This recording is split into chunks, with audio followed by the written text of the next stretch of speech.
In today's video, you're going to be learning about poker burnout, what causes it, and more importantly, how to get yourself back on track quickly when you hit that burnout point. Now, for those of you who are new to my channel, my name is Adam Carmichael. I'm a mindset performance coach who helps poker players to reach that next level of performance. Now, make sure you stick around to the end of this video because I've got a special announcement to make about some opportunities to work with you one-on-one to make sure you reach that peak level of performance.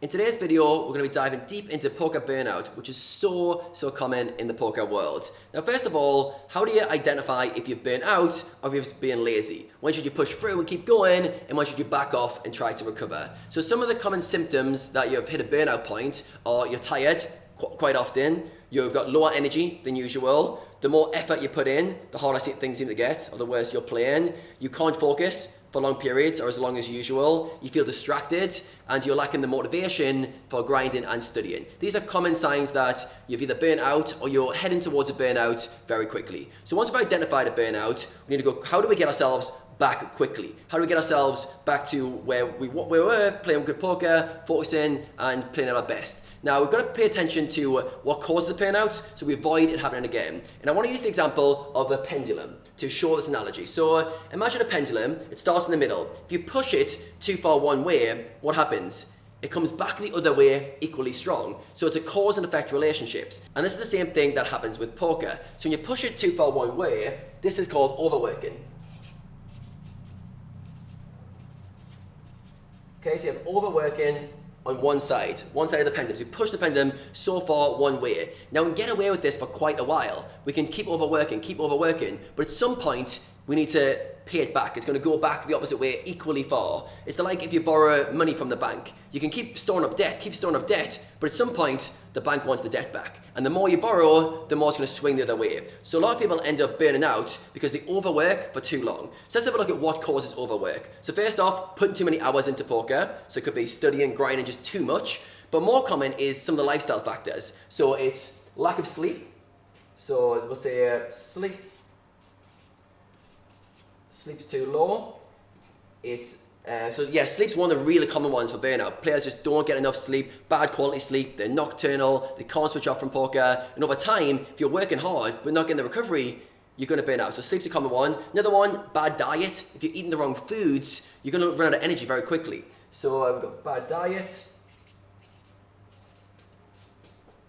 Then we've got exercise or lack of exercise. A lot of poker players will spend all their days indoors. They won't exercise, go to the gym, but more than that, they won't even leave to go for a walk or to get the body moving. You do that often enough, the body's used to moving. We're built to move. So poker players often abuse this one, and over time, you can get away with it. A week, a month, maybe a few months. But over time, you burn out by not getting the body moving and giving it that energy.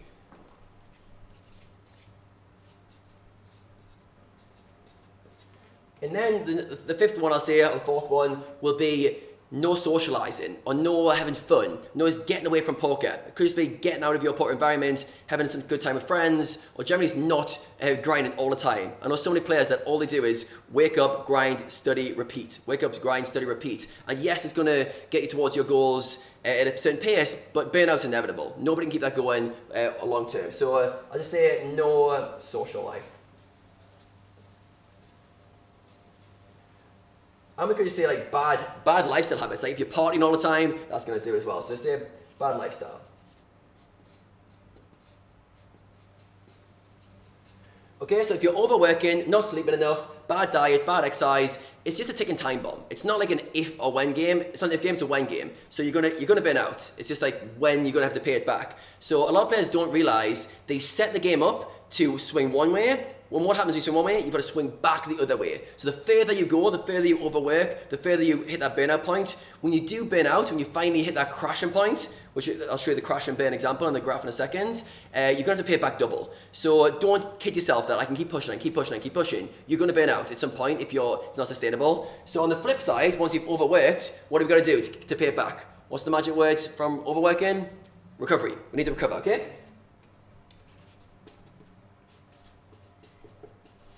And recover is just generally going to be the inverse of all the overworking. So it's going to be more rest. It's going to be less poker. It's going to be good quality sleep. It's going to be eating the right foods, getting outdoors, walking, being active. being around friends. And you have to do these extreme, not extreme, but like the counterbalance and recovery because you went out of sync. So imagine the pendulum. Once it's gone one way, we ain't stopping it going the other way. It's not going to stop in the middle point until it's gone the other way. So the further out of sync you go, the further you're going to have to course correct. So depending on the format you play, you might have to set your life up this way.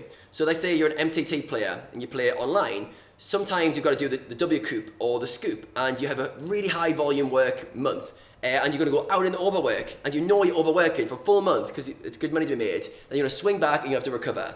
Other formats that you need to overwork could be live cash games. Sometimes you're just going to have to be at the casino for 20, 30 hours just because there's a good fish in your games. You're going to overwork. That's going to cause the burnout, the pendulum to swing back, and you're going to recover. However, a lot of formats, almost like 80% plus, you don't have to create the system that way. You don't have to create the overwork recovery pendulum. Like it's happening, and you can create a balance line down the middle, which we'll call balance, which is sustainable.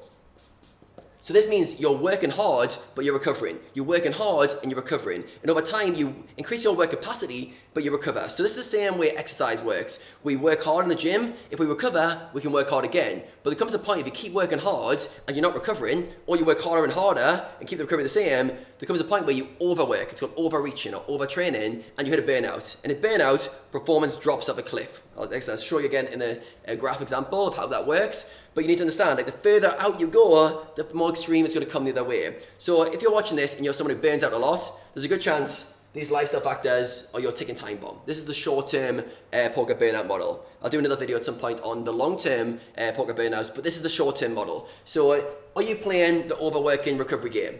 If you are, the more extreme you play it, the more extreme the burnouts are going to be. But on the flip side, you can get the balance point, which is, let's call it sustainable.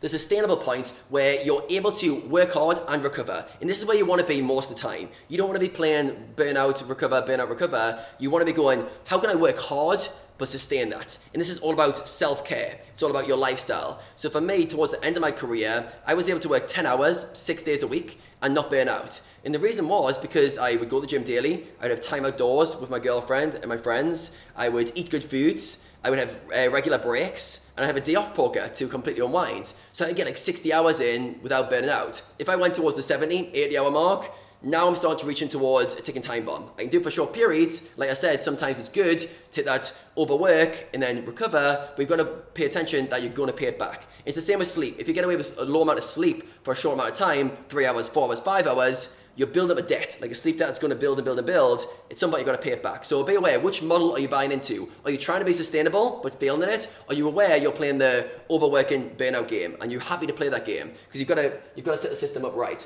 So what happens is, I'll show you the graph of how it works. So what generally most players do, I'd say a very high percentage of pro players play the overworking burnout game, and only a small percentage do the balance game. And the balance game is so much more fun because if you're in the balance point, you can sway a little bit towards the overworking, but then the course correction so brief. So for me, if I overworked, all I needed was like 1 day off. Give me 1 day off because I wasn't going too far out, so the correction's moderate. If you're like overworked for like weeks, you're sleep deprived, you're eating shitty foods, you've never been outdoors for a month, now when you burn out, you're like, I don't want to look at a poker game for a week. So you're gonna swing far the other way. So pay attention to how far you're swinging. Maybe at first your goal is just not to swing as far, just not to go into as far into the over zone, not redline as much on the car, so that you don't have to counter correct. And don't be naive. Don't play the game like, oh, I'll be fine. I won't burn out. You will burn out. I watch it with everyone. Everyone burns out when they abuse the fundamentals and they overwork for long enough. Maybe you're a beast and you can go for 2 months. Maybe you can go for 6 months, but your crash is going to be big. And yeah, at some point you will burn out. So pay attention to that and try and get closer to the midline.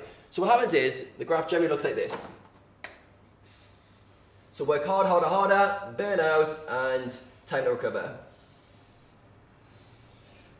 So you work hard, your effort goes up and up and up and up and up till it hits a peak point, and then more effort doesn't help. No matter what you do, your effort goes down and your performance matches your effort. So we'll call this line here would be the burnout lines. Let's say it's around here.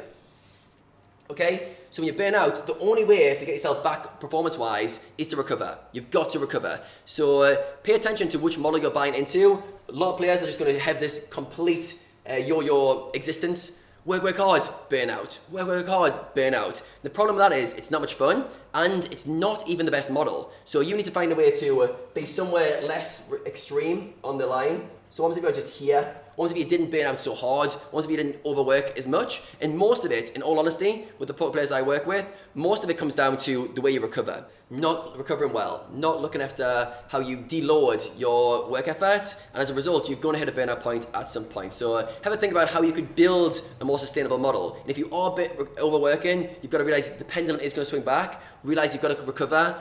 Athletes, like a lot of people think athletes just work really, really hard. Athletes are masters of recovery. If you look at like LeBron James, Roger Federer, what's so impressive about these guys is they literally recover like the most elite people. Like they have 12 hours plus sleep, they're constantly working on how to recover so they can go again hard. If you want to push hard, you've got to recover hard. So over time, realize that you can work harder and harder, you can increase your tolerance for work, it's called your work capacity, but you can't do it too much. Try and bite off more than you can chew, and you're going to pay it back somewhere. Hope you guys enjoyed this video. Now, I've got a special announcement to make for any of you guys who are serious about achieving your poker goals in 2020. Some of you guys who might be overworking right now, and you want a more sustainable, balanced model so you can pursue your goals without hitting that burnout point. To create a system that allows you to get from where you are now to where you want to be. If you're serious about that, I'd love to give you the opportunity to work with me one-on-one. Now, a few spots of this become available in my Peak Performance Program. If you click on the link in the description, you can apply for that coaching and see if it's a good fit for us to work together, for me to help you to achieve that next level performance. This is only for serious players, generally playing mid to high stakes, who want to take it to that next level. Thanks for watching this, guys. Hope you enjoyed this video. Let me know in the comments if you're enjoying this style of video. There's going to be plenty more coming from me very soon.